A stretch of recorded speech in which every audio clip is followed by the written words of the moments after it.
59. Praise of God. God's verdict is judicious and full of wisdom. His pleasure implies protection and mercy. He decides with knowledge, and forgives with forbearance. O my God, praise be to thee, for what thou takest and givest, and for that from which thou curest, or with which thou afflictest, praise which is the most acceptable to thee, the most liked by thee, and the most dignified before thee, praise which fills all thy creation, and reaches where thou desirest, praise which is not veiled from thee, and does not end, and whose continuity does not cease.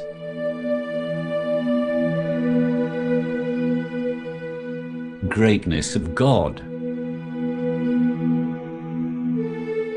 We do not know the reality of thy greatness, except that we know that thou art ever-living, and self-subsisting, by whom all things subsist. Drowsiness or sleep do not overtake thee, vision does not reach thee, and sight does not grasp thee. Thou seest the eyes, and countest the ages. Thou holdest people as slaves by foreheads and feet. We see thy creation, and wonder over it because of thy might, and describe it as a result of thy great authority, whereas what is hidden from us, of which our sight has fallen short, which our intelligence has not attained, and between which and ourselves curtains of the unknown have been cast, is far greater. He who frees his heart from all other engagements, and exerts his thinking, in order to know how thou established thy throne, how thou created thy creatures, how thou suspended the air in thy skies,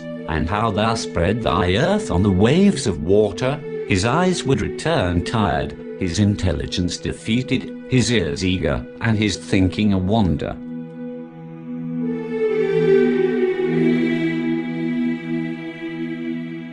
A part of the same sermon, about hope and fear in God. He claims, according to his own thinking, that he hopes from God, by God the Great. He speaks a lie. The position is that his hope in God does not appear through his action, although the hope of everyone who hopes is known through his action. Every hope is so, except the hope in God, the sublime, if it is impure, and every fear is established, except the fear for God if it is unreal. He hopes big things from God, and small things from men, but he gives to man such consideration as he does not give to God. What is the matter with God? Glorified be his praise. He is accorded less consideration than what is given to his creatures. Do you ever fear to be false in your hope in God, or do you not regard him the center of your hope? Similarly, if a man fears man, he gives him such consideration out of his fear, which he does not give to God.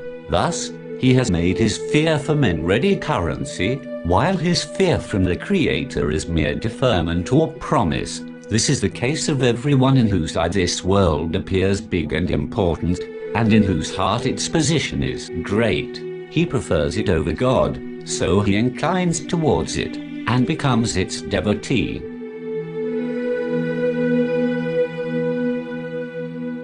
The example of the Holy Prophet, peace be upon him, and his progeny.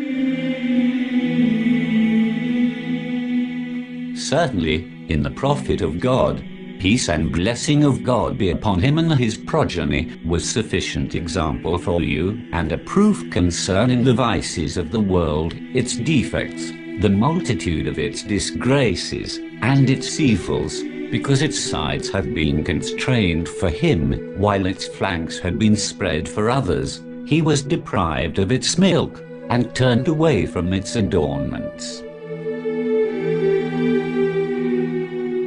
The example of Moses, peace be upon him. If you want, I will, as a second example, relate to you concerning Moses, the interlocutor of God, when he said, O God, I need whatever good thou mayst grant me.